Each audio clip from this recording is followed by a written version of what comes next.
What is up, guys? It's your boy Rick Kakis, and today, you did it again, didn't you, gamer? You waited until the final week to do your prep for the upcoming Edge of Fate expansion. Well, don't worry, because I got you covered. In this video, we're going to be going over a bunch of different things that you can do during this final week to give you a massive head start when the Edge of Fate releases. Be the guy who's day one ready. Be the guy that has all your friends going, wait, how are you so high of a level? Well, let's get started.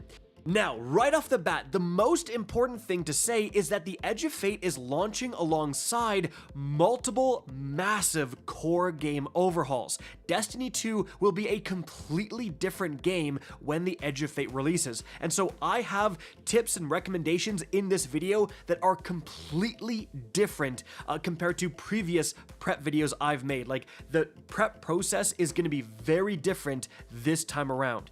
So with that being said, let's get the most common tip out of the way, and that is bounty prep. Yes, you still want to do it. It's the process of completing bounties now and waiting to turn them in until after the Edge of Fate. Therefore, you get a big chunk of experience from all the bounties, and that's going to level up your new seasonal artifact quicker and give you access to more powerful seasonal artifact perks, right? So keep in mind, you want to store as many weekly bounties as possible. Those offer the most experience, and here's where to find them. Varix on Europa has a couple, then in the Cosmodrome, Shah Han has a couple, in the Dreaming City, Petravenge has a couple, then you're actually going to have a lot from the clan bounty Hawthorne in the Tower. And a quick tip involving her, you can actually complete the Crucible clan bounties in private match. So you don't actually have to go in and win a bunch of games, you simply both be on the same team, set it to collision with the lowest score, you capture a flag, and get the W. Super easy weekly clan bounty done. And then on the moon, the Lectern of Enchantment has 2, and also Eris Morn has another 2, and then in Xur's Treasure Hoard, Storehorse has 1, and finally on Neomuna, Nimbus has 1, guys. Now, once you get as many of those as possible, fill the rest of the slots with daily bounties that offer slightly less experience, and then once you're full on those, if you have any more slots, you can fill them with repeatable bounties that offer the least amount of experience. However, as you can see right here, some bounties are being depreciated in the Edge of Fate. So if you hold on to, for example, Gunsmith bounties, they're just going to disappear and you'll get no experience for them. But moving on from there, guys, let's talk about another common tip that actually has been changed, and that is resource prepping. What resources should you hold on to? Well, importantly, guys, you actually have upgrade modules going away, and also in accompanying this, your light level will be reset. So you're going to be 10 light level, power level, gear score, whatever it's called these days, when you log in to the Edge of Fate. And therefore, if you're not at the max gear score right now, normally you'd be infusing gear up trying to get there before the next expansion, but in this case, no. Don't waste resources infusing anything, and don't buy any more upgrade modules. Additionally, guys, all of these world currencies are being depreciated as soon as the Edge of Fate releases.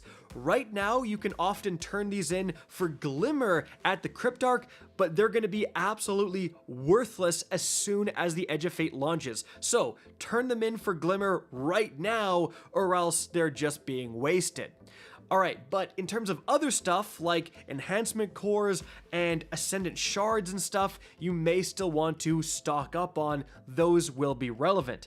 However, something you actually do not want to stock up on is exotic engrams, guys. This is a big change from the normal prep tips. Normally, you want as many exotic engrams as you can, so that as soon as the new expansion releases, you can decrypt them all and rank up the Cryptarch to focus the new exotic armor. But in the Edge of Fate, the only way to get the new exotic armor pieces for your 3 characters is by beating the legendary campaign with that character. And on top of that, they're removing Cryptarch ranks entirely in the Edge of Fate, but most importantly, all exotic armor you're gonna get in the Edge of Fate will be the Armor 3.0 version, and therefore it is going to have a certain armor archetype. Here is an example of what the Titan Worm Gods are gonna look like as an Armor 3.0. So you can see this is the Brawler archetype. Guaranteed main stat spike is a melee, then the secondary spike is health, and then you have a random tertiary spike. But Bungie revealed that all exotic armor is treated as a tier 2 in the Edge of Fate, so the maximum stats you can get in the Edge of Fate with an exotic armor piece is 63. Now, you do get plus 15 for masterworking instead of plus 12 now, but you miss out on the artifice slot. So the math works out, guys, that if you have a high stat piece of exotic armor, think like 66 or above especially, it's actually going to be better. It's going to have more stats than anything you can get in the Edge of Fate, and therefore what a lot of people are doing right now in this final week is actually farming exotic armor.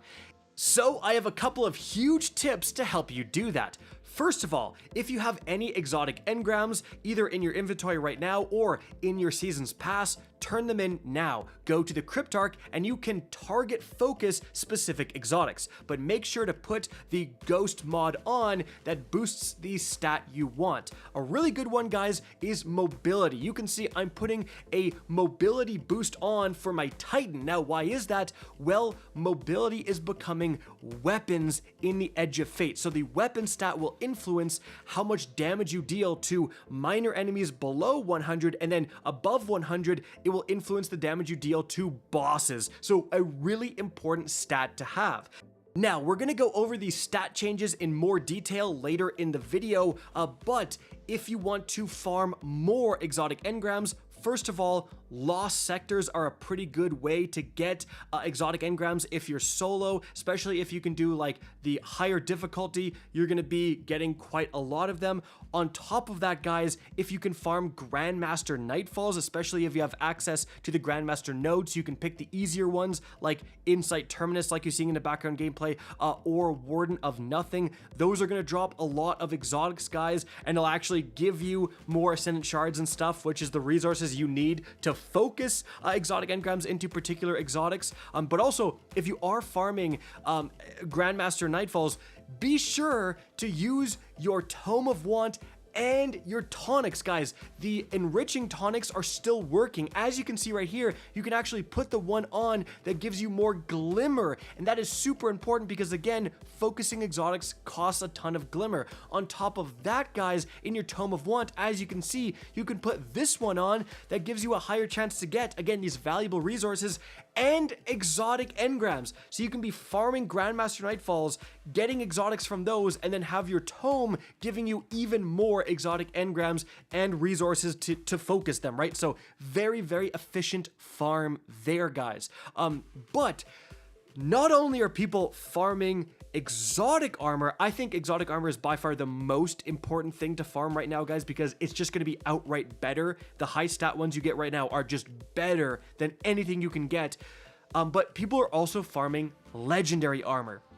Now, why is that? Because legendary armor in the Edge of Fate will have the new tiering system. So a tier 5 piece of armor, guys, it's going to have base 75 stats, plus 15 for masterworking. A legendary armor is going to have actual armor set bonuses that are very useful as well, guys. So like legendary armor is just going to replace your current armor. So why the heck are people farming it right now? Why would you maybe want to farm it right now? Well, it's because you can get stat combinations right now that are going to become impossible to get in the Edge of Fate.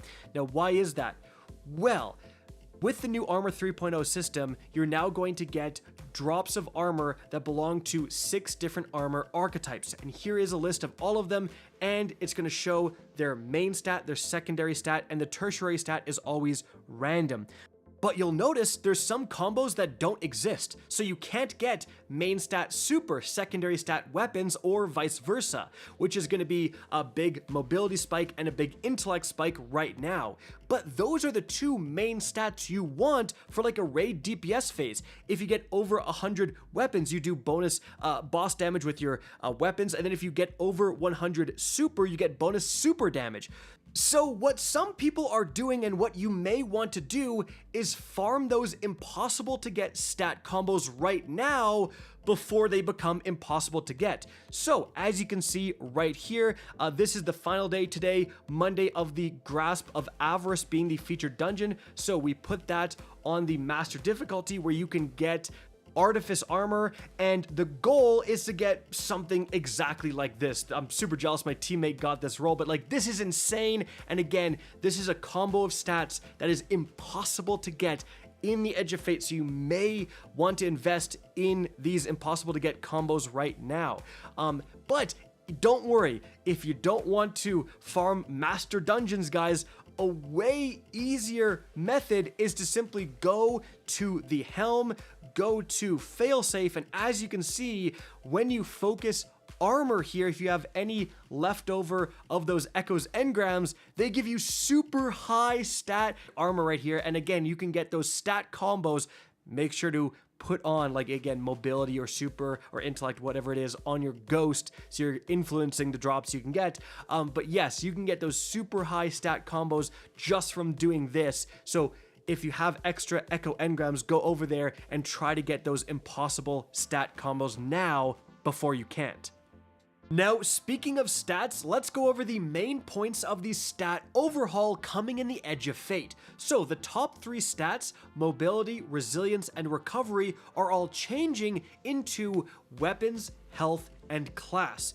And if you're wondering about the old effects, well, here's how they're being transferred. For example, everyone will be treated like they have 100 resilience, so you won't lose out on any damage mitigation. But this may change your priorities in what armor you're going for. In fact, guys, on screen right now, and you can pause to read, are going to be the exact effects of all 6 stats in the Edge of Fate. Now, all of them, again, can go above 100 now. So if you've invested in way too much recovery for your Warlock and you had 110 recovery, well, now that's not useless. You're going to be getting an overshield when you use your class ability and stuff like that. On top of that, it's going to count literally every stat number when determining these effects. So no longer do you have to get to multiples of 10. 81 health is going to be better than 80 health, right? Now, with all that being said, guys, I do have to warn you, I think it's more important to farm exotic armor than legendary armor. And the reason is that when you get access to those armor set bonuses in the Edge of Fate, a lot of those are more powerful than like any combinations of stats. And an example is the Crucible Armor 4-piece bonus, guys. As you can see, well, it gives you special ammo progress for picking up Orbs of Power. That's actually insane. I mean, put on an Attrition Orbs weapon and combo that with, again, like any build that produces a lot of orbs, you're going to be spitting out special ammo. And again, like, is that worth a little bit of a reduction in stats or getting these, you know, illegal combos of stats? Probably, right? Like, these armor set bonuses make a big difference in the Edge of Fate. So exotics, though, are just going to be straight up worse, basically. So get those while you can. With one exception, actually, and that is to the exotic class items. Guys, in the Edge of Fate, all exotic class items that you have will be instantly transferred to the Armor 3.0 versions. Now, that does mean you'll lose the Artifice Armor mod slot, but you'll gain this. Like, this is what they're going to look like. You're getting a massive boost to your stats as soon as the Edge of Fate launches if you have any prismatic builds that use those. And so, you know, a tip here is that if you have any combos you want to get now and kind of get them ready for the Edge of Fate, maybe go and get them now. And right off the bat, like if you're doing legendary campaign, you might want to be using a prismatic build just because it gets such a boost to stats. You're going to be instantly propelled, often above 100 of certain stats. Remember, the archetype is chosen by the left perk, the left like spirit, and the tertiary stat is chosen by the right. So if I have Spirit of Armamentarium that's related to grenades, I'm probably getting a grenade stat as my tertiary with those exotic class items. But speaking of prismatic builds, however, I will say there has been some pretty significant nerfs to prismatic aspects, reducing the amount of fragment slots they have. So here is a list of what is affected, guys. So for example, your Consecration Titan, yeah, it is losing a fragment slot. If you have Hellion on your Warlock, you're losing a fragment slot. So just keep these in mind, guys. You might want to put on as many fragments as you're going to keep in the Edge of Fate, like your primary 4, and then have the other one that you're using right now be okay with disappearing. Now, speaking about prepping for the upcoming meta, guys, we actually know all of the new seasonal artifact perks coming in the Edge of Fate. Now, I'm not going to go over everything. I actually have a video where I do go over everything that's linked right up above if you want to see it. But long story short, Solar, Strand, and Stasis especially are going to be featured in the Edge of Fate, with Solar getting some massive bonuses. I'll just give you one example. Getting rapid primary hits with a solar weapon will make you radiant. That's insane. That's one of the earlier ones you unlock. So get your solar weapons and stuff like that ready to go in the Edge of Fate. Now, I also want to mention one additional trick I often use, and that is the fact that you can go to Bungie.net and you can access the previous season's pass. As you can see right here, like I go ahead and withdraw an exotic engram from Season of Revenant, and I get it right here, right? So I actually have to go back and make sure I withdraw all that stuff in that season's pass, but you don't have to grab stuff from your season's pass right now, especially stuff like Glimmer, right? Like you might want to save big chunks of 50,000 Glimmer. If you don't need it right now, save it, and then you can access it in the Edge of Fate when you're down bad on those resources, right? And guys, the final prep tip I have for you is related to the new gear bonus feature coming in the Edge of Fate. So, on your seasonal artifact, as you can see, you will actually get weapon damage bonuses for equipping new weapons, and bonus damage resistance for equipping brand new armor pieces. And how much you get is influenced by the tier. So if you put on a tier 1 weapon, it does like 2% more damage, but if you go all the way up to a tier 5 weapon, it does 10% bonus damage. Now, how does that influence you right now?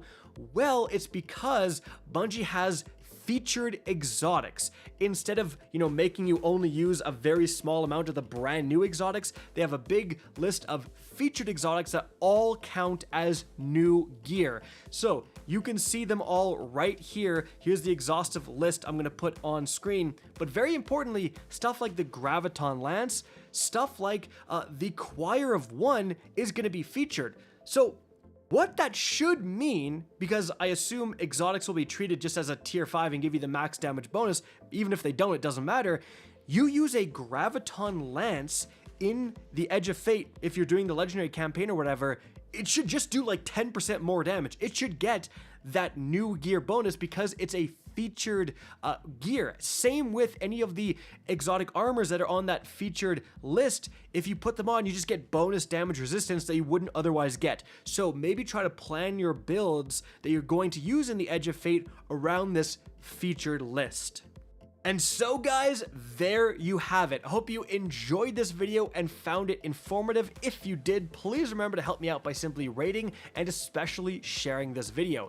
If you guys want to see more Destiny 2 content similar to this, don't be afraid to slap that subscribe button. If you want to get in touch with me and keep up to date with the latest channel activity, the best way is to follow me on Twitter at RickKakis, that is linked in the description down below. Again, I hope you enjoyed the video, and as always, have a good day.